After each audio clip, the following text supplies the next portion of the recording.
তাআলা পরলৌকিক বড় নেয়ামত বনি ইসরাইলদের দান করেছেন, বাদশাহী দিয়ে দুনিয়ার নেয়ামত দান করেছে। এরপরে মুসা আলাইহিস সালাম বলতেছে ওয়া আতাকুম মা লাম ইউতি আহাদাম মিনাল আলামিন। মুসা আলাইহিস সালাম যখন তার কওমকে এই কথা বলতেছে যে তোমাদেরকে এমন কিছু দেওয়া হয়েছে যা বিশ্ববাসীকে আর দেওয়া হয় নাই, ওই পর্যন্ত মুসা আলাইহিস সালাম যখন বলতেছেন ওই সময় পর্যন্ত বনি ইসরাইলকে আল্লাহ তাআলা এত নেয়ামত দিয়েছেন যে ওই রকম নেয়ামত দুনিয়ায় আর কাউকে দেওয়া হয় নাই। অবাক হয়ে যাবেন, পবিত্র কোরআনুল কারীমের সর্ববৃহৎ সূরা সূরা বাকারা, এই সূরা বাকারার মধ্যে আল্লাহ তাআলা বনি ইসরাইলদেরকে প্রদত্ত নেয়ামতগুলোর কথা ধারাবাহিকভাবে বর্ণনা করেছেন। ধারাবাহিক প্রায় 40টার উপরে নেয়ামতের কথা আল্লাহ তাআলা সূরা বাকারার মধ্যে বর্ণনা করেছে। মুসা আলাইহিস সালাম যখন এই নেয়ামতগুলোর কথা তাদের বললেন, আদেশ করার আগে ভূমিকা স্বরূপ যে দেখো আল্লাহ কেমনে বাঁচাইলো তোমাদের বংশ থেকে এত নবী, এইরকম বাদশাহ, এত নেয়ামত আল্লাহ তোমাদেরকে দিয়েছেন, ওই আল্লাহ তোমাদের উপরে জিহাদ ফরজ করছে। মুসা আলাইহিস সালাম বলতেছে ওদের যা থাকে থাক, ইন্না মাইয়া রব্বি, আমার সাথে আমার রব আছে, সায়াহদিন, যেই রব পথ দেখায়া এই পর্যন্ত এনেছেন সেই রব সামনের জন্য পথ দেখায়া দিবে। সুবহানাল্লাহ। আল্লাহ তাআলাও পথ দেখায়া দিলেন। আল্লাহ তাআলা বলেন ফাআউহাইনা ইলা মূসা আন ইদরিব বিআসাকাল বাহর فانفلق فكان كل فرق كالطود العظيم। আল্লাহ রাব্বুল আলামিন বলেন আমি মুসা আলাইহিস সালাতু ওয়াস সালামের কাছে প্রত্যাদেশ প্রেরণ করলাম, ওহী পাঠাইলাম, আনিদরিব বিআসাকাল বাহর, মুসা আপনি আপনার হাতের লাঠিটা দিয়ে সাগরের উপরে আঘাত করেন। মুসা আলাইহিস সালাতু ওয়াস সালাম আল্লাহ তাআলার নির্দেশে সাগরের উপরে লাঠি দিয়ে আঘাত করলেন। লাঠি দিয়ে আঘাত করার সাথে সাথে ফাংফালাক, লাঠির আঘাতে সাগর ফেটে দুই খণ্ড হয়ে গেল। ফাকানা কুল্লু ফিরকিন কাত্তাউদিল আযীম, দুই খণ্ড হয়ে গেছে। শুধু তাই না, এভাবে ফেটে দুইটা খণ্ড দুই দিকে এরকম উঁচু হয়ে পাশা পাহাড় সাদৃশ্য উঁচু দেয়ালের মতো হয়ে গেছে, মধ্যে ফাঁকা হয়ে গেছে। আল্লাহ তাআলার আদেশ, মুহূর্তের ভিতরে ওই কর্দময় জমিনটাকে শুকনা ঠনঠনা আল্লাহ তাআলা বানায়া দিলেন। বনি ইসরাইলের গোত্র হলো 12টা, 12 গোত্রের জন্য 12টা রাস্তা তৈরি হয়ে গেল। এইবার মুসা আলাইহিস সালাম তার উম্মতদেরকে নিয়ে এই সাগরের তলদেশ দিয়া রাস্তা পাড়ি দেওয়া শুরু করে দিলেন। এই জামানায় টানেল দেখা তো আমরা অবাক হয়ে যাই, আরে সমুদ্রের তল দিয়া রাস্তা। আল্লাহ তাআলা তো প্রায় 5000 বছর আগে টানেল দেখা দিয়েছেন, ঠিক কিনা বলেন?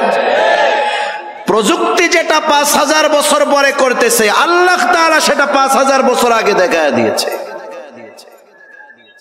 আল্লাহ রাব্বুল আলামিনও জানায় দেন বনি ইসরাইলদের জন্য রাস্তা, ফেরাউন চলে আসছে কাছে। মুসা আলাইহিস সালাম উম্মতদেরকে নিয়ে মাঝ রাস্তায় পৌঁছিয়েছেন। এখানে একটা বিষয় পরিষ্কার হওয়া যায়, আমরা অনেক সময় শুনি ফেরাউন নীল দরিয়ায় ডুইবা মরছে, কিন্তু শব্দ অবস্থা এটা বলে না। শব্দ অবস্থা বলে ফেরাউনের সলিল সমাধি হয়েছে লোহিত সাগরে। আরবিতে একটা শব্দ হলো নাহরুন, আর একটা হলো বাহরুন। নাহরুন মানে নদী, বাহরুন মানে হলো সমুদ্র। আল্লাহ তাআলা এখানে এটা বলেন নাই, আনিদরিব বিআসাকাল বাহর বলছেন। তার মানে বোঝা গেল মুসা আলাইহিস সালাম লাঠি দিয়ে নাহারের উপরে আঘাত করেন নাই, বরং বাহারের উপরে আঘাত করেছে। আর সম্প্রতি সময়ে এসে একজন বিজ্ঞানী আছে, ডাক্তার মরিস বুকাইলি। উনি ফ্রান্সের একজন বড় ডাক্তার, আল্লাহর বান্দা, মুসলমান হয়েছে, মারাও গেছে। এই ডাক্তার মরিস বুকাইলি উনি ফেরাউনের এই দেহ নিয়ে গবেষণা করছে।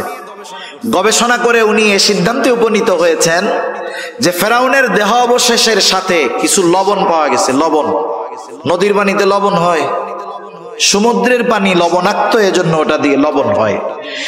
আরো পারিপার্শ্বিক কিছু কারণকে সামনে রেখে কথা বলা যায় যে ফেরাউন পাড়ি দিয়েছে লোহিত সাগরে, ডুবে ফেরাউন মারা গেছে। তা যাই হোক, ফেরাউন এবার সাগরের পাড়ে আসছে।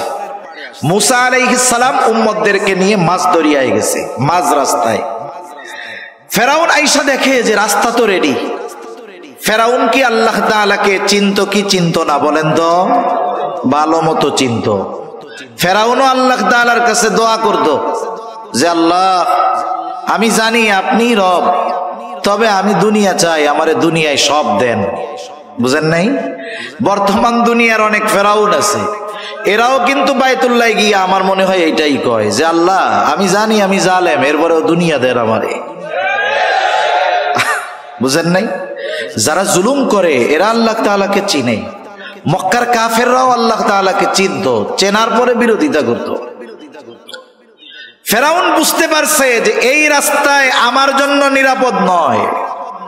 কিন্তু মানুষ যখন অবাধ্যতার চূড়ান্ত পর্যায়ে পৌঁছিয়ে যায়, অহংকারের চূড়ান্ত সীমায় পৌঁছিয়ে যায়, নাফরমানির চূড়ান্ত অবস্থায় পৌঁছিয়ে যায়, সে তখন এমন কিছু সিদ্ধান্ত নিয়ে বসে যেটা তার চূড়ান্ত পতনের কারণ হয়ে যায়। ফেরাউনও সীমা লঙ্ঘন করে ফেলছে। আল্লাহ তাআলা সেই কথা বলেন, وجاوزنا ببني إسرائيل البحر فأتبعهم فرعون بجنوده بغيا وعدوا। ফেরাউন তার সৈন্য সামন্ত সহ অহংকারের বশীভূত হয়ে বনি ইসরাইলদেরকে সমূলে নির্মূল করার লক্ষ্যে তার সৈন্যবাহিনী সহ তাদের পেছনে অনুসরণ করা শুরু করলো। মুসা আলাইহিস সালাম তার উম্মতদেরকে নিয়ে অপর প্রান্তে চলে গেছেন, আর ফেরাউন তার বাহিনী নিয়ে মাঝ রাস্তায় গিয়েছে। বলেন তো, এই সমুদ্রের রাস্তাটা কি সব সময়ের রাস্তা নাকি? মাঝে মধ্যে দেখবেন হাইওয়েতে যখন ব্রিজের কাজ হয়, রাস্তার কাজ চলতেছে, ব্রিজের কাজ যখন চলে, সাইড দিয়া আর একটা পার্শ্ব রাস্তা বানায় কি বানায় না? বলেন তো, যখন মূল রাস্তা ব্রিজ হয়ে গেল, পাকা হয়ে গেল, পার্শ্ব রাস্তার প্রয়োজন আছে? কেউ যদি এমপি সাহেবের কাছে গিয়ে বলে, এমপি সাহেব এক কাজ করেন, এই যে পার্শ্ব রাস্তা এটা তো এখন ব্যবহার হয় না, নষ্ট হয়ে যাচ্ছে, 5 লাখ বাজেট করেন, ওইটা আমরা ঠিক করি। এমপি সাহেব কি বলবে? এমপি সাহেব বলবে যে শোনো, ওইটা ঠিক করার তো দরকারই নাই, বরং ওই জায়গার যে মাটি আছে ওইটা কাইটা তুমি নিয়ে যাও, এতে আরো ঝামেলা যাবে। ঠিক কিনা বলেন? ছিল ব্যবহার শেষ, প্রয়োজন শেষ, ও রাস্তার আর কোনো দরকার নাই। আল্লাহ তাআলা রাস্তা বানিয়েছেন বনি ইসরাইলের জন্য, তাদের ব্যবহার যখন শেষ, রাস্তার প্রয়োজনও শেষ। ফেরাউন মাঝ রাস্তায় সৈন্য সামন্ত নিয়ে পৌঁছায়ছে। আল্লাহ তাআলা আদেশ দিলেন, পানি তুমি আগের অবস্থায় ফিরে যাও, কারণ আল্লাহ তাআলা হলেন এমন এক মহাপরাক্রমশালী সত্তা, তিনি যখন যা চান, যা ইচ্ছা করেন, শুধু বলেন হও, তৎক্ষণাৎ সেটা হয়ে যায়। আল্লাহ তাআলা বলেন, ইন্নামা আমরুহু ইযা আরাদা শাইআন আন ইয়াকুলা লাহু কুন ফায়াকুন।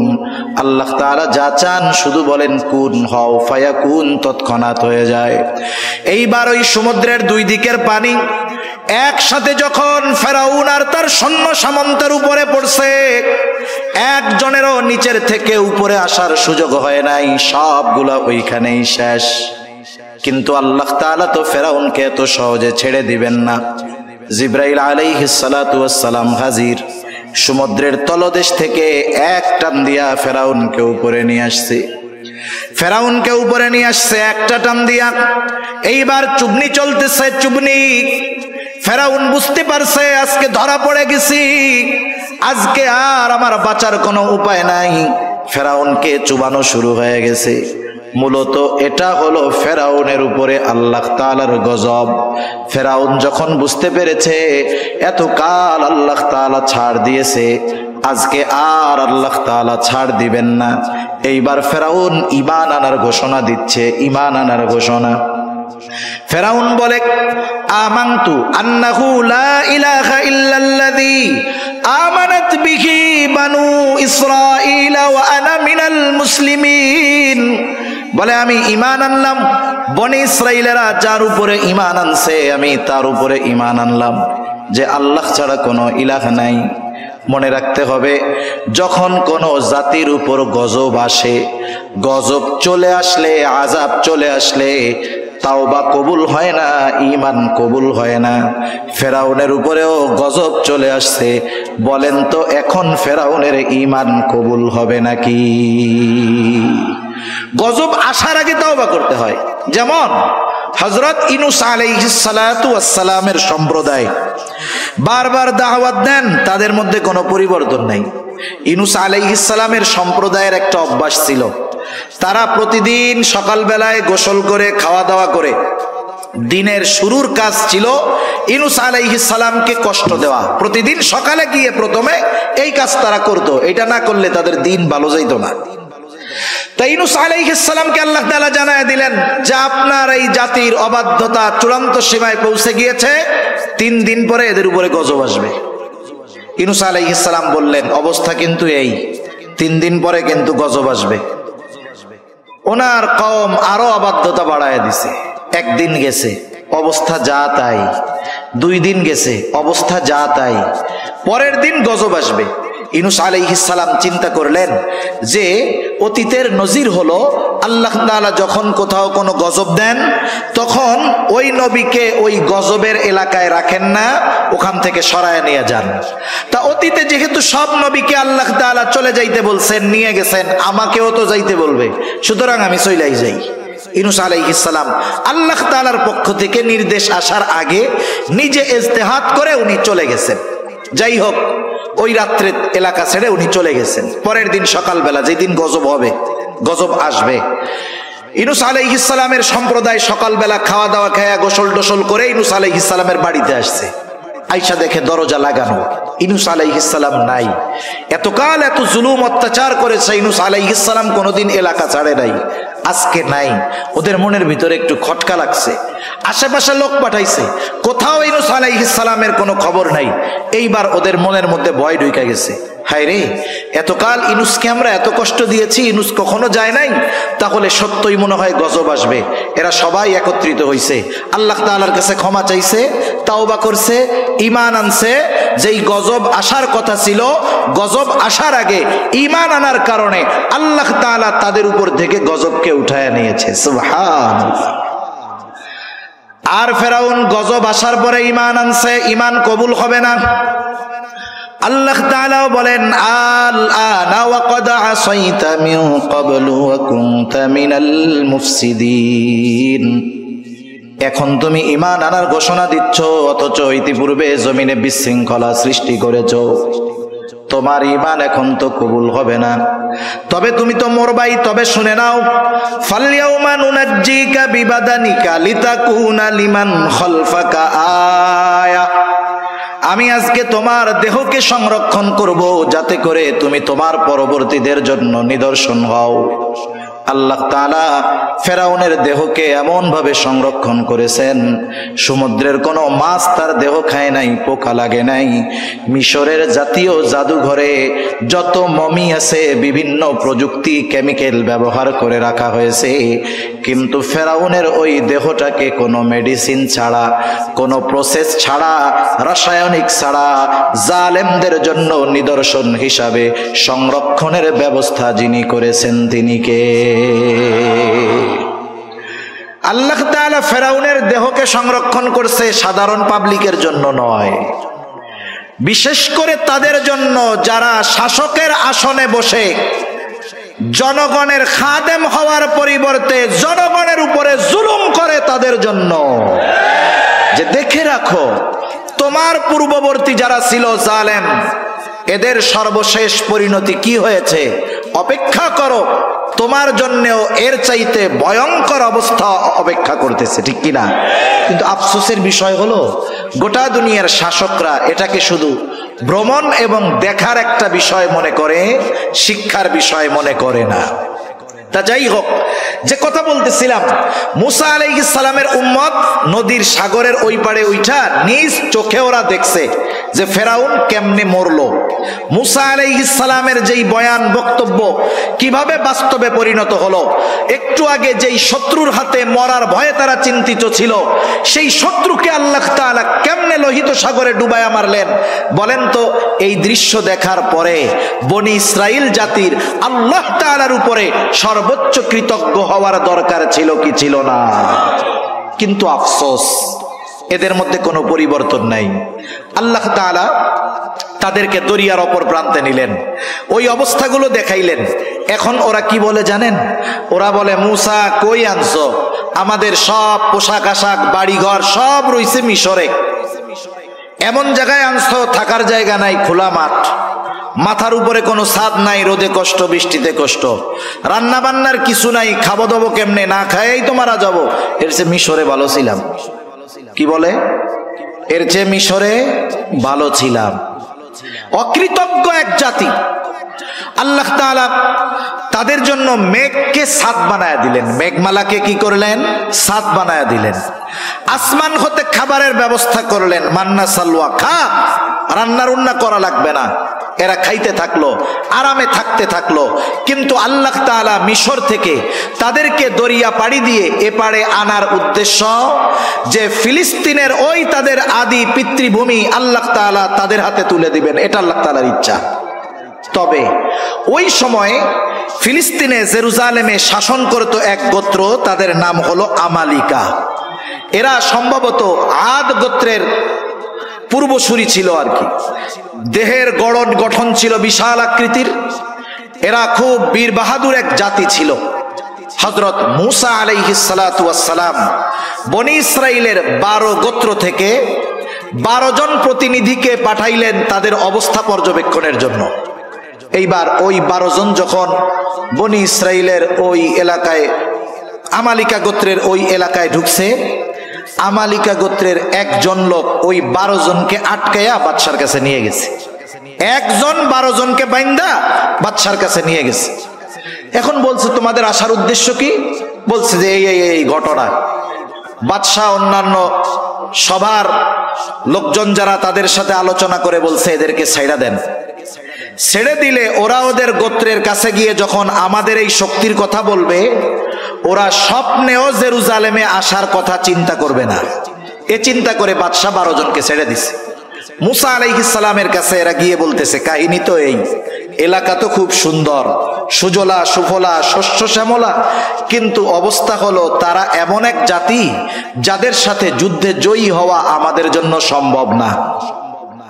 মুসা আলাইহিস সালাম এই 12 জন প্রতিনিধিকে বললেন যে তোমরা তোমাদের গোত্রের লোকদের কাছে গিয়ে বলবা যে খুব সুন্দর দেশ, তবে তারা যে এক বীর বাহাদুর জাতি এটা তোমরা কারো কাছে বলবা না।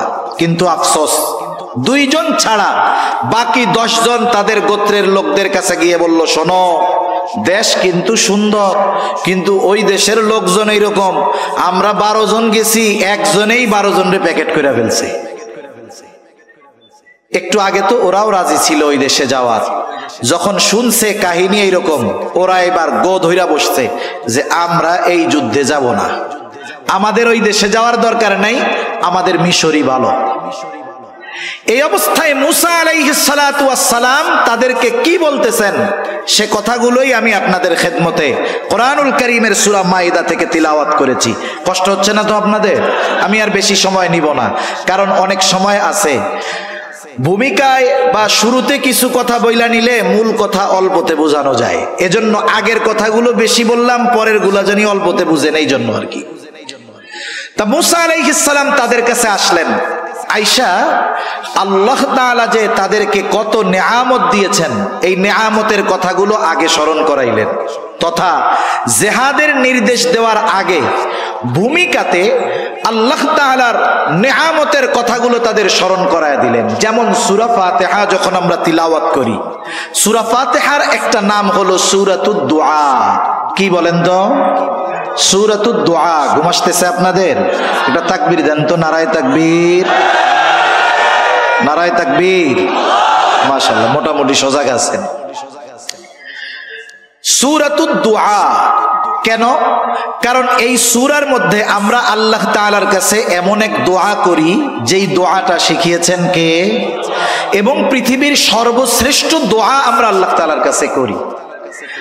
নামাজের মধ্যে ঢুইকা যখন প্রথমেই ইমাম সাহেব সূরা ফাতিহা তিলাওয়াত শুরু করেন, অথবা আমরা একা যখন পড়ি নিজেরা তিলাওয়াত করা শুরু করি, বলেন তো শুরুতেই কি দোয়াটা করি? না না, প্রথমে ভূমিকায় কিছু কথা বলি। কি বলি? আলহামদুলিল্লাহি রাব্বিল আলামিন, আর রহমানির রহিম, মালিকি ইয়াউমিদ্দিন,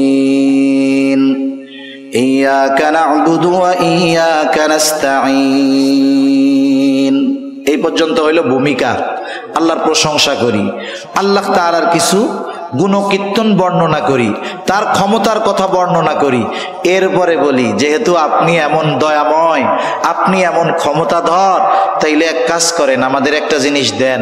কি চাবো সেটাও আল্লাহ শিখায়া দেন। আল্লাহ বলেন, বান্দা চাবা কি শোনো, বলো ইহদিনাস সিরাতাল মুস্তাকিম। আল্লাহ তাআলার কাছে আমরা সিরাতে মুস্তাকিমের উপরে অটল থাকার প্রার্থনা করি। এটা দুনিয়ার সবচেয়ে বড় নেয়ামত এবং দুনিয়ার সবচেয়ে দামি দোয়া। তার মানে কিছু চাওয়ার আগে, কিছু বলার আগে ভূমিকাতে একটু গুরুত্বপূর্ণ কথা বললে ওই চাওয়ার মধ্যে একটা আবেগ থাকে, দরদ থাকে। ঠিক কিনা বলেন? মুসা আলাইহিস সালাম তাদেরকে জিহাদের নির্দেশ দেওয়ার আগে মুসা আলাইহিস সালাম ভূমিকাতে কিছু নেয়ামতের কথা তুলে ধরেছেন। তিনটা নেয়ামতের কথা। কয়টা নেয়ামত? তিনটা নেয়ামত। একটা তো দেখছে যে কেমন ভাবে সমুদ্র থেকে, ফেরাউনের কবল থেকে আল্লাহ তাআলা তাদেরকে বাঁচাইলো, এটা তো দেখছে, বড় এক অনুগ্রহ। এবার মুসা আলাইহিস সালাম তার সম্প্রদায়ের কাছে বলতেছে, وَإِذْ قَالَ مُوسَى لِقَوْمِهِ يَا قَوْمِ اذْكُرُوا نِعْمَةَ اللَّهِ عَلَيْكُمْ إِذْ جَعَلَ فِيكُمْ أَنْبِيَاءَ وَجَعَلَكُمْ مُلُوكًا। মুসা আলাইহিস সালাম তার কওমকে বলতেছে, হে আমার সম্প্রদায়, আল্লাহ তাআলার ওই নিয়ামতগুলো স্মরণ করো যেগুলো আল্লাহ তাআলা তোমাদেরকে দিয়েছেন। কি নিয়ামত? এক নম্বর নিয়ামত, ইদ জাআলা ফীকুম আম্বিয়া, তোমাদের মধ্য থেকে আল্লাহ তাআলা অনেক পয়গম্বর প্রেরণ করেছে। হযরত ইসমাঈল আলাইহিস সালাতু ওয়াস সালাম যখন মক্কায় বসতি স্থাপন করলেন, বনি ইসমাঈল থেকে আর কোন নবী নাই, একবারে শেষ নবী মুহাম্মদুর রাসূলুল্লাহ।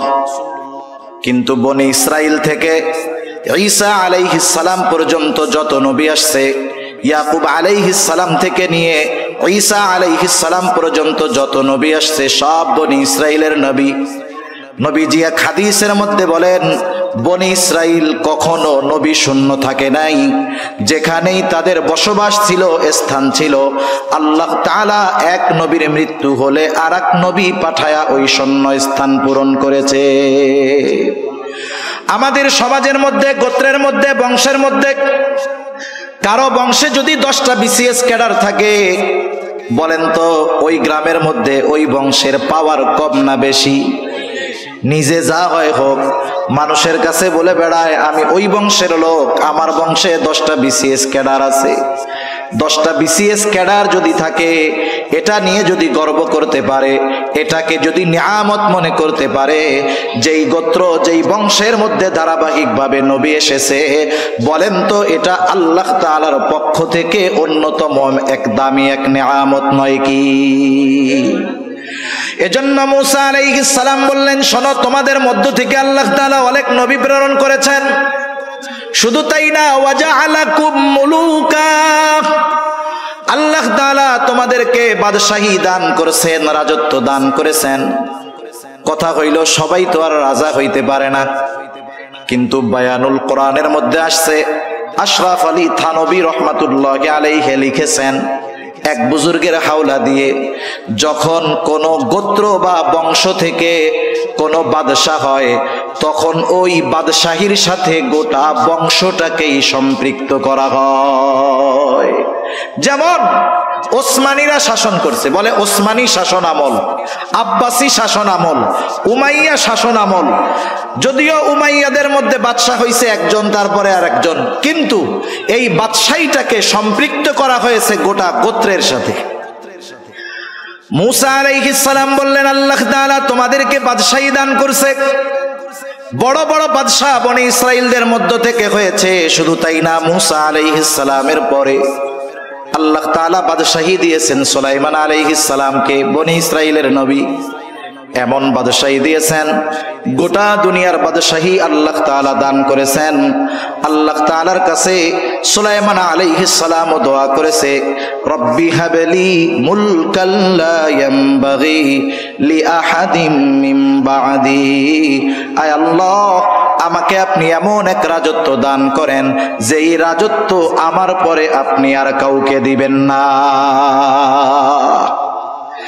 তাহলে আল্লাহ তাআলা পরলৌকিক বড় নেয়ামত বনি ইসরাইলদের দান করেছেন, বাদশাহী দিয়ে দুনিয়ার নেয়ামত দান করেছে।